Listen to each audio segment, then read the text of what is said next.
Hi అండి, అందరికీ నమస్కారం. నా పేరు doctor Lakshman Kumar, associate professor, department of general surgery, Vishwabharati medical college and general hospital, Penchikalapadu, Kurnool.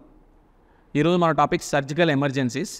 మనకు కామన్గా వచ్చే సర్జికల్ ఎమర్జెన్సీస్, మన హాస్పిటల్కి వచ్చే సర్జికల్ ఎమర్జెన్సీస్లో 5 టాపిక్స్ చెప్తున్నాం. ఆ 5 ఏమంటే acute appendicitis, gastrointestinal perforation, acute mesenteric ischemia, breast abscess and perineal abscess.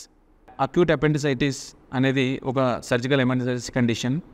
మనకు వచ్చే ఎమర్జెన్సీస్లో చాలా వరకు ఈ అపెండిసైటిస్ సంబంధించిన కేసెసే వస్తుంటాయి. మొదటి లక్షణం ఏమంటే మనకు అపెండిక్స్ ఉండే లొకేషన్లో, అంటే కుడివైపు పొట్టలో కుడివైపు కింద భాగంలో తీవ్రమైన నొప్పి వస్తుంది. నొప్పితో పాటు వాంతులు, జ్వరము వచ్చే అవకాశం ఉంటుంది. చాలా వరకు ఇది 24 గంటల కడుపు నొప్పి అంటారు. సో దీన్ని ఈజీగా మనము డయాగ్నోస్ చేయడానికి ఏమంటే క్లినికల్గా మనం డాక్టర్ దగ్గర, సర్జన్ దగ్గరకు వచ్చిన వెంటనే మనం క్లినికల్గా చూడడం వల్ల పేషెంట్ని చూసి లక్షణాలను బట్టి మనం డిసైడ్ చేయొచ్చు. ఇది కన్ఫర్మేషన్ చేసుకోవడానికి స్కానింగ్లో పంపిస్తే మనకు అల్ట్రాసౌండ్ అబ్డామెన్ చేస్తాము. అప్పుడు అక్కడ appendix lumen more than 6 mm ఉన్నప్పుడు, లేదంటే దాని చుట్టుపక్కల ఫ్యాట్ స్ట్రాండింగ్ అంటారు, ఆ ఫ్యాట్ స్ట్రాండింగ్ ఉన్నప్పుడు, పస్ ఉన్నప్పుడు మనకు అపెండిసైటిస్ అని కన్ఫర్మ్ అయిపోతుంది. అలా కాకుండా ల్యాబ్ రిపోర్ట్లో కూడా టోటల్ లిపోసైట్ కౌంట్ అంటారు, తెల్ల రక్త కణాలు 11,000 12,000 కంటే ఎక్కువ ఉంటే కూడా మనము సర్జరీ పోవడానికి అవకాశం ఎక్కువగా ఉంటుంది. ఇది ఎందుకు ఎమర్జెన్సీ అన్నామంటే దీనికి సింగిల్ బ్లడ్ సప్లై ఉంటుంది అనమాట, ఒక సైడ్ నుంచి బ్లడ్ సప్లై ఉంటుంది. సో ఈజీగా మనం సర్జరీని చేయకపోతే నెక్స్ట్ లెవెల్లో ఇది రక్తం సప్లై అందాక టిప్ దగ్గర కానీ బేస్ దగ్గర కానీ హోల్ పడి లోపల ఉన్న ఫీకల్ మ్యాటర్ కంటెంట్స్ అబ్డోమెన్లోకి చేరాయంటే మనకి ఇంకా పెద్ద కాంప్లికేషన్స్, ఇంకా పెద్ద ఆపరేషన్ చేయాల్సి వస్తుంది. అందువల్ల ఇంకా ఎక్కువ కాంప్లికేషన్స్, మోర్టాలిటీ రేట్ కూడా ఎక్కువ అవుతుంది. అందువల్ల మనము ఇది ఎమర్జెన్సీ సర్జరీ చేయాల్సి వస్తుంది. కొన్ని సందర్భాల్లో మనము దాన్ని వదిలేసే చిన్న చిన్న ట్రీట్మెంట్స్తో వదిలేసామంటే ఆ చుట్టుపక్కల ఉన్న స్మాల్ ఇంటెస్టైన్, పెద్ద సీకము ఇవన్నీ కూడా అపెండిక్స్ చుట్టూ చేరి ఒక ముద్దలాగా ఏర్పడుతుంది. దీన్ని అపెండికులర్ మాస్ అంటాము. అలాంటప్పుడు మనం సర్జరీ చేయడానికి అవకాశం తక్కువగా ఉంటుంది, ఎందుకంటే మనం సర్జరీ చేయడం వల్ల ఇంకా ఎక్కువ డ్యామేజ్ అయ్యే అవకాశం ఉంటుంది. సో మనము ఈ కండిషన్ని ల్యాప్రోస్కోపీ ద్వారా ఎమర్జెన్సీ అపెండిసెక్టమీ చేసుకోవచ్చు. చాలా కేసెస్లో మనం ల్యాప్రోస్కోపీ ద్వారానే చేస్తాము. ఏదైనా ఇంకా ల్యాప్రోస్కోపీలో మనకు సరిగా కనిపించకపోయినా, లేదంటే వేరే కారణాలు, టెక్నికల్ ఇష్యూస్ వల్ల, లేదంటే పేషెంట్ ఫ్యాక్టర్స్ డెన్స్గా అడెహర్ అయి ఉండడం వల్ల, అపెండిక్స్ గట్టిగా అతుక్కుపోయి ఉండడం వల్ల, అలాంటి కండిషన్లో మనము ఓపెన్ చేసి చేసుకోవాల్సి వస్తుంది. గ్యాస్ట్రోఇంటెస్టినల్ పర్ఫరేషన్ అంటే పేగుకు బొక్కపడడం, అది ఏ లెవెల్లోనే ఉండొచ్చు. గ్యాస్ట్రోఇంటెస్టినల్ అంటే స్టమక్ దగ్గర నుంచి, ఫర్ ఎగ్జాంపుల్ గ్యాస్ట్రిక్ అంటే స్టమక్ దగ్గర, తర్వాత దాని కింద డియోడెనంలో, స్మాల్ ఇంటెస్టైన్ అంటే డియోడెనం, తర్వాత వచ్చే జెజునంలో కానీ, తర్వాత వచ్చే ఇలియంలో కానీ స్మాల్ ఇంటెస్టినల్ పర్ఫరేషన్ ఉండొచ్చు. లేదంటే పెద్ద పేగు అంటే కోలాన్లో, సీకమ్ కోలాన్లో కూడా పర్ఫరేషన్ ఉండొచ్చు అండి. ఈ గ్యాస్ట్రోఇంటెస్టినల్ పర్ఫరేషన్ అనేది ఒక ఎమర్జెన్సీ కండిషన్. ఎందుకంటే ఫర్ ఎగ్జాంపుల్ గ్యాస్ట్రిక్ లెవెల్లో పర్ఫరేషన్ అయినప్పుడు గ్యాస్ట్రిక్ యాసిడ్, గ్యాస్ట్రిక్ కంటెంట్స్ అని, స్మాల్ ఇంటెస్టైన్ లెవెల్లో పర్ఫరేషన్ అయినప్పుడు biliary contents, Biles contents, large intestinal perforation అయినప్పుడు ఫీకల్ మ్యాటర్ కంటెంట్స్ అబ్డోమెన్లోకి రిలీజ్ అయినప్పుడు, పెరిటోనియల్ క్యావిటీలోకి రిలీజ్ అయినప్పుడు సివియర్ ఇన్ఫ్లమేషన్ ఇస్తుందండి. సో దానివల్ల ఈ చీము కణాలు, ఈ బ్యాక్టీరియా, ఈ ఇన్ఫెక్షన్స్ అన్నీ కూడా రక్తంలోకి చేరి పేషెంట్ సెప్సిస్లోకి వెళ్ళిపోవడం, బీపీ పడిపోవడము, హైపోవోలమిక్ షాక్లోకి వెళ్ళిపోవడము, తర్వాత మల్టీ ఆర్గాన్ డిస్ఫంక్షన్ సిండ్రోమ్ అంటారు. అంటే లివరు, కిడ్నీ, హార్ట్, బ్రెయిన్ ఒక్కొక్కటి తర్వాత ఒకటి డ్యామేజ్ అవుతూ పోయి ఫైనల్గా పేషెంట్ డెత్ అయ్యే స్కోప్ ఎక్కువగా ఉంటుంది. మోర్టాలిటీ రేట్ ఆల్మోస్ట్ 30% ఉంది ఈ గ్యాస్ట్రోఇంటెస్టినల్ పర్ఫరేషన్లో. సో 30 to 40% మోర్టాలిటీ ఉంటుంది. సో ఈ లక్షణాలు తెలిసిన వెంటనే మనము మంచి హాస్పిటల్కి వెళ్ళి చూసుకోవడం మంచిది. అయితే దీనిలో లక్షణాలు ఏమంటే సివియర్ అబ్డామినల్ పెయిన్, కడుపు మొత్తం చాలా తీవ్రమైన నొప్పి వస్తుంది, తర్వాత వాంతులు రావడం, కడుపు ఉబ్బరంగా ఉండడం, తర్వాత మోషన్కి సరిగా రాకపోవడము, ఇవన్నీ ఉంటాయి. దీనితో పాటు మనము మా హాస్పిటల్కి వచ్చిన వెంటనే, డాక్టర్ చూసిన వెంటనే క్లినికల్గా అంటే లక్షణాలను బట్టి, కడుపు ఉబ్బరం బట్టి, vomitings, severe abdominal pain, diffuse abdominal pain చూసి దీని ఒక ఎక్స్రే ద్వారా, ఎరెక్ట్ అబ్డామిన్ ఎక్స్రే చూసుకొని మనము ఎయిర్ అండర్ ద డయాఫ్రామ్ అంటారండి. ఎక్స్రేలో మామూలుగా మనకు లోపల ఎయిర్ ఉండదు, బయట సైడ్ ఎయిర్ ఎక్కువగా ఉండదు. So in case of hollow viscous perforation, ఏదైనా చిన్న పేగు కానీ పెద్ద పేగు కానీ పర్ఫరేట్ అయినప్పుడు ఆ ఎయిర్ వచ్చేసి మనకు డోమ్ ఆఫ్ డయాఫ్రామ్ కింద చేరిపోతుంది. అది ఎరెక్ట్ ఎక్స్రే అబ్డామెన్లో కనిపిస్తుంది. అది మనం చూసి దీన్ని తెలుసుకోవచ్చు. అయితే మనకి ఇది కన్ఫర్మ్ చేసుకున్న వెంటనే సర్జరీ చేయాల్సి వస్తుంది. ఎందుకంటే ఎక్కువగా డిలే అయ్యే కొద్దీ ఎక్కువగా లేట్ అయ్యే కొద్దీ లోపల ఉండే ఈ సెప్సిస్ కండిషన్ అంటే ఈ హై ఇన్ఫెక్షన్ వల్ల ఈ చీము కణాలు బ్యాక్టీరియా రక్తంలోకి వెళ్ళిపోవడం వల్ల పేషెంట్ స్లోగా డిటీరియరేట్ అయిపోయి డెత్ దగ్గరకు వెళ్ళిపోతుంటాడు. సో మనము చాలా తొందరగా ఇది గమనించి ఇమ్మీడియట్గా మనం ల్యాపరాటమీ అంటే అబ్డామిన్ ఓపెన్ చేసి లోపల ఉన్న చీము, లోపల ఉన్న స్లఫ్, లోపల ఉన్న డర్టీ ఉన్న పార్టికల్స్ అన్ని తీసేసి సెలైన్తో నీట్గా వాష్ చేసి ఎక్కడైతే పర్ఫొరేట్ అయిందో చూసుకొని ఆ పర్ఫొరేషన్ని క్లోజ్ చేయాల్సి వస్తుంది. తర్వాత డ్రైన్స్ పెట్టి పేషెంట్ని పోస్ట్ ఆపరేటివ్గా ఐసీయూలో ఉంచుకొని స్టేబిలైజ్ చేసుకోవాల్సి వస్తుందండి. Acute మెసెంట్రిక్ ischaemia. మెసెంట్రీ అంటే ఒక డబుల్ పెరిటోనియల్ ఫోల్డ్, మన చిన్న పేగుని పెద్ద పేగుని అది తీసుకొని లోపల మన కడుపులో పోస్టర్ అబ్డామినల్ వాల్ అంటారు, వెనక సైడ్ అబ్డామినల్ వాల్కి అతుక్కొని ఉండేలా చేస్తుంది. అండ్ ఆల్సో దీంట్లో నుంచే మన చిన్న పేగుకు పెద్ద పేగుకు కావాల్సిన రక్తం సప్లై అంతా కూడా సుపీరియర్ మెసెంట్రిక్ ఆర్టరీ, ఇన్ఫీరియర్ మెసెంట్రిక్ ఆర్టరీ అంటారు. ఈ రక్తనాళాలన్నీ కూడా ఈ మెసెంట్రిక్ ద్వారానే మనకు చిన్న పేగుకు పెద్ద పేగుకు సప్లై అవుతుంది.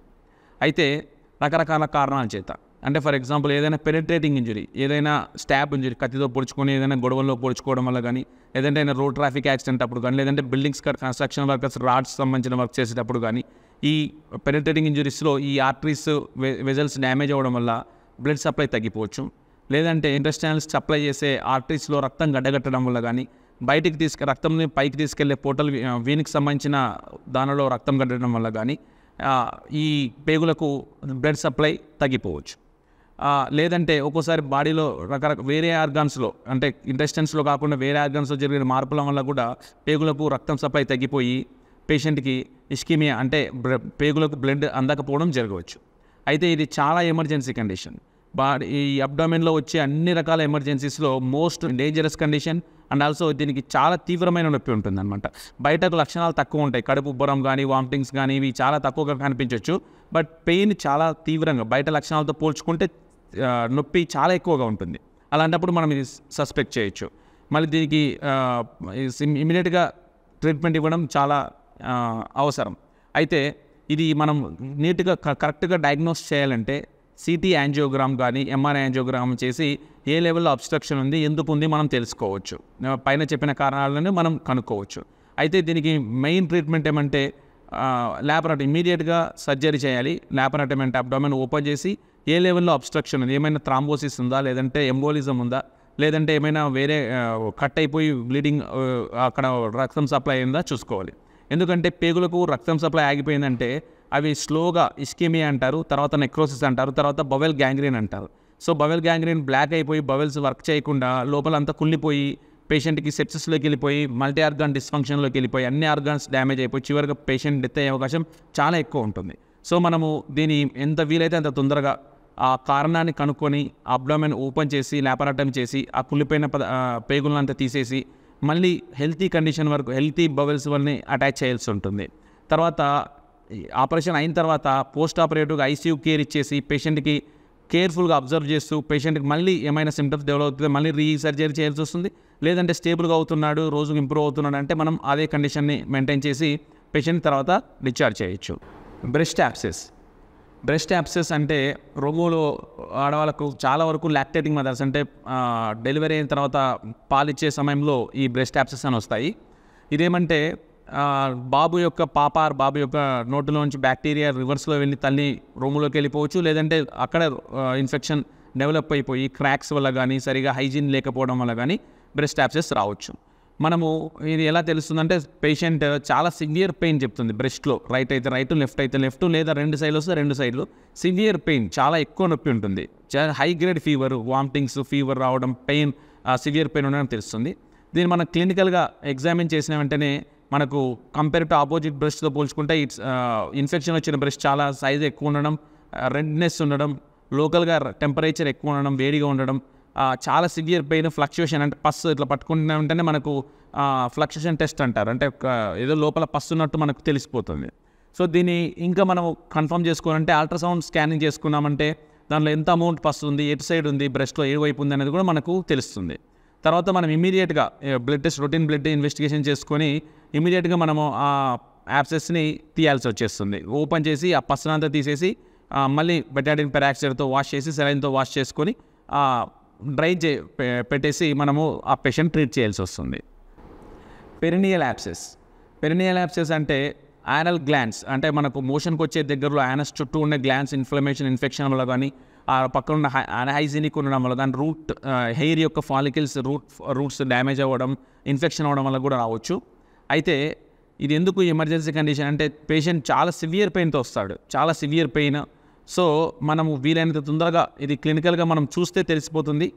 ఆ పేషెంట్ని ఎగ్జామిన్ చేయడం వల్ల అక్కడ సివియర్ పెయిన్ ఉన్నట్టు, లోకల్ రైజ్ ఆఫ్ అక్కడ టెంపరేచర్ ఎక్కువ ఉంటుంది, ఫ్లక్చుయేషన్ టెస్ట్ చాలా వరకు చాలా కేసెస్లో ఫ్లక్చుయేషన్ పాజిటివ్ ఉంటుంది.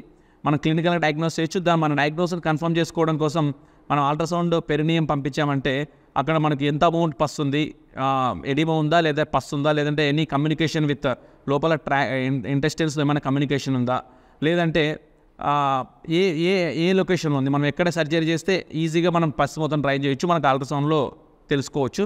తద్వారా మనం ఇమీడియట్గా వీలైనంత తొందరగా ఆపరేషన్ రూమ్కి తీసుకెళ్ళి ఎమర్జెన్సీ ఆపరేషన్ చేసి పస్సు ఇన్సిజన్ అండ్ డ్రైనేజ్ అంటారు, పస్ మొత్తం తీసేసి నీట్గా బెటాడిన్ పెరాక్సైడ్తో వాష్ చేసి, సెలైన్తో వాష్ చేసి, వీలైనంత ఏమైనా స్లఫ్ కానీ ఏమైనా కుళ్ళిపోయిన టిష్యూ ఉంటే తీసేసి డ్రెస్సింగ్ చేయడం వల్ల పేషెంట్ని తొందరగా సేవ్ చేసిన వాళ్ళం అవుతాము. ఈ అవకాశం కూడా మన విశ్వభారతి హాస్పిటల్లో ఆరోగ్యశ్రీ కింద ఉంది. అవసరమైన వాళ్ళు ఈ అవకాశాన్ని సద్వినియోగపరచుకోవాలని కోరుకుంటున్నాం. Thank you all.